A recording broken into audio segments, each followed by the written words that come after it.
melawai.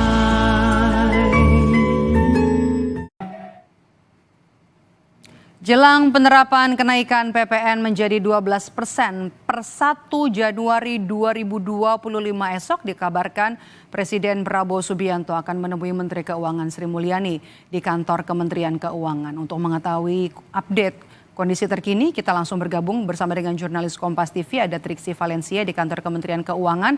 Selamat petang Triksi, bagaimana pantauan di kantor Kementerian Keuangan? Jadi bisa dipastikan nanti pengumuman akan disampaikan langsung oleh Presiden? Ya, Medop, untuk saat ini situasinya sedang berlangsung rapat internal yang dilakukan antara Kementerian Keuangan dengan Presiden Prabowo Subianto yang kami lihat tadi datang menjelang pukul 4 sore bersama dengan Mensesnek yakni Prasetyo Hadi dan juga Seskap Teddy Indra Wijaya. Saat ini berlangsung berarti sudah sekitar 15 menit. Tadi kami sempat mendengar sedikit apa yang dibahas ataupun juga yang dipresentasikan oleh Kementerian Keuangan yakni Sri Mulyani adalah membahas terkait dengan APBN. Lalu kemudian ada sedikit membahas terkait dengan penerimaan anggaran.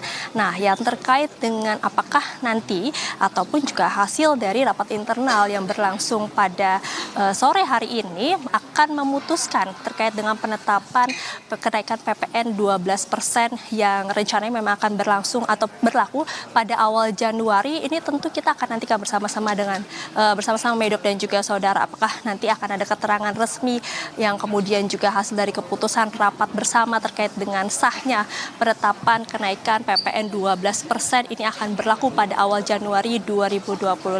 Tapi kalau kita melihat menarik sedikit ya Medop dan juga saudara terkait dengan apa yang memang saat ini dinantikan adalah terkait dengan penetapan itu yang pertama, lalu kemudian juga yang kedua adalah kita melihat ada pertemuan sebelumnya dari Ketua Umum Partai Politik yang sempat datang ke Kertanegara pada hari Sabtu lalu yang kami sempat bertanya kepada beberapa pihak seperti misalnya oleh Zulkifli Hasan, lalu kemudian juga Bahlil, lalu juga ada AHY yang menyebutkan ada pembahasan terkait dengan PPN 12%. Nah, ini tapi tidak disampaikan secara detail apa yang kemudian menjadi pembahasan terkait dengan PPN 12% tersebut di kediaman Prabowo Subianto di Kertanegara 4 tersebut.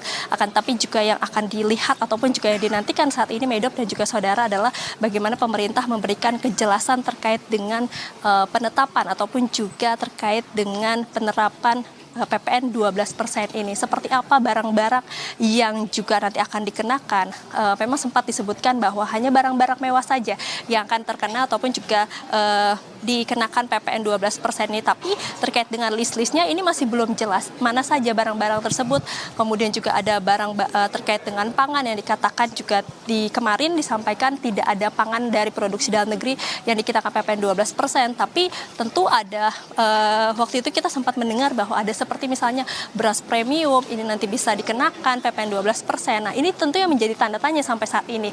Jadi masih dinantikan item-item apa saja yang sebenarnya perlu disampaikan kepada masyarakat untuk bisa melihat kejelasannya terkait dengan penerapan PPN 12% itu tersebut. Lalu kemudian juga yang kita lihat bagaimana pemerintah juga tentu sudah melakukan pertimbangan terkait dengan penerapan PPN 12% ini, tapi tidak bisa dipungkiri bahwa masih ada saja pertanyaan-pertanyaan terkait dengan apakah nanti PPN 12% ini berdampak kepada inflasi, lalu kemudian juga terkait dengan pendapatan masyarakat, dan juga yang kita lihat dengan jelas adalah dampak yang akan sangat terasa oleh masyarakat kelas menengah dan juga masyarakat kelas lainnya yang terdampak dengan PPN 12% ini. Nah, jadi yang kita akan lihat ataupun juga kita tunggu bersama Medop dan juga saudara keterangan resmi dari Presiden Prabowo Subianto terkait dengan PPN 12% yang rencananya akan naik pada awal Januari. Hitungan jam lagi.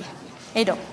Baik, kita tunggu nanti pernyataan resmi dari pemerintah usai rapat koordinasi yang hari ini dilakukan di Kementerian Keuangan. Terima kasih jurnalis Kompas TV Triksi Valencia melaporkan langsung dari kantor Kementerian Keuangan.